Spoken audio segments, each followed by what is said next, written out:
આપનું નામ રાખી દીધું. અતુલભાઈ વ્યાસ, ટેકનિકલ વિભાગ.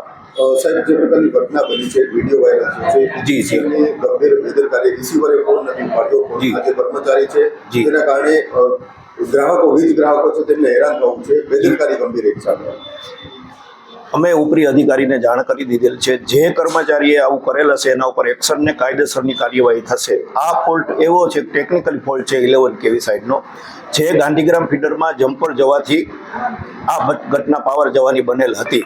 પણ એટલા બધા ફોન આવવા માંડે એને કારણે કોઈક બીજા ગ્રાહકને એમ થાય કે આ એંગેજ જ આવે છે, પણ એવું હોતું નથી. જ્યારે એક ફોલ્ટ પૂરો થઈ જાય એટલે અમે ઘણીવાર ગ્રાહકને ફોન કરી છે કે ભાઈ તમને પાવર આવી ગયો છે, તો એવું પણ 2-3 ગ્રાહકને જાણ કરેલ કે ના આવી ગયો છે. સાહેબ, હવે આ ઘટનામાં જે વિડીયો વાયરલ થયો, પગલાં લેવામાં આવશે? 100% એના ઉપર એક્શન લેવામાં, કાયદેસરના પગલાં લેવામાં આવશે. સર, આવું વારંવાર નહીં થાય એના માટે તકેદારી રાખશે. ઉપરી અધિકારીને જાણ કરી દીધેલ છે તાત્કાલિક.